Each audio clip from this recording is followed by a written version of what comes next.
Shabbat Shalom. This week we begin a new parsha from a new book of the Torah. The third book of the Torah begins with the Hebrew word Vayikrah, where God calls to Moses and speaks to him from the tent of meeting, the Ohel Moed, the sanctuary that Moses and the Israelites have just erected.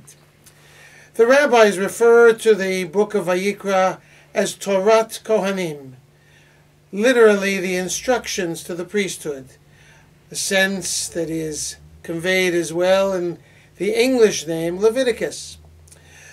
The book of Leviticus or Vayikra is dedicated to teaching the Kohanim what it is that their responsibilities are in terms of preparing sacrifices and ensuring that the holiness of and the sanctity of the community be kept.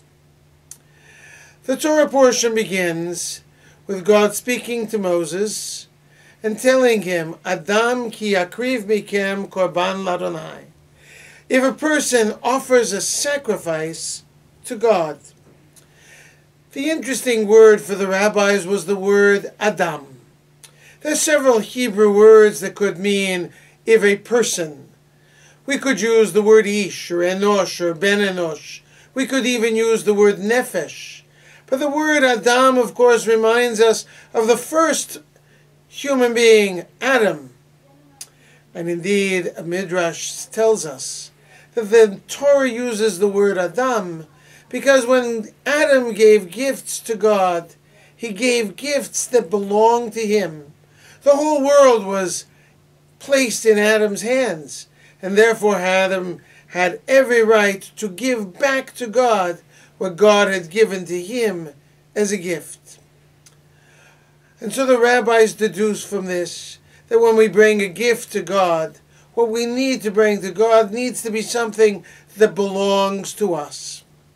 This midrash from Vayikra Rabbah became a jumping off point for the Musar movement at the end of the 19th century, beginning of the 20th century. The Musar movement is all about ethics, how one deals with real-life situations. And one of the key teachers in the Musar movement was Rabbi Yisrael Salanter.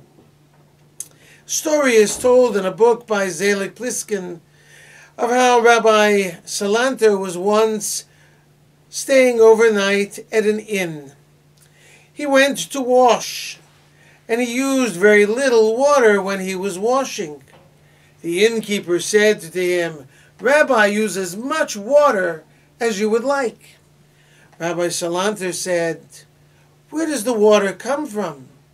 The innkeeper says, not a problem. We have a woman, a maid, who goes and fetches the water and brings it back here. There's plenty of water to be had. Exactly my point, said Rabbi Salanter. If I use a lot of water, the maid has to work that much harder to bring that much more water from the source of water back to the inn.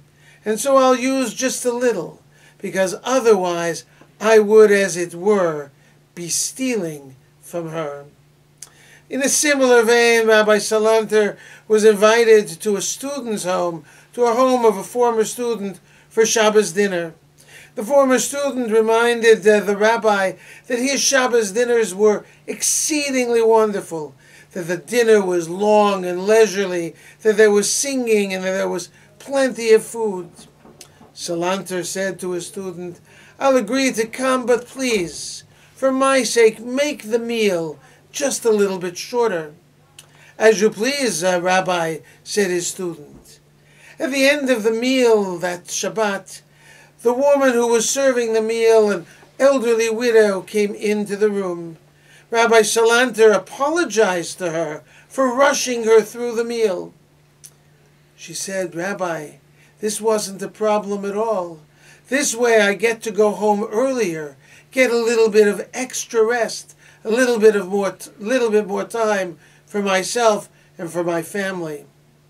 And so Rabbi Salanter pointed out in both of these stories that theft is not simply stealing material goods that don't belong to us, but also stealing, taking away from the precious time and the precious energy of those who help us and work with us. The kindness that we do to others restores to them their dignity and ensures that we are not taking from them that which does not belong to us. Adam ki yakriv korban ladonai.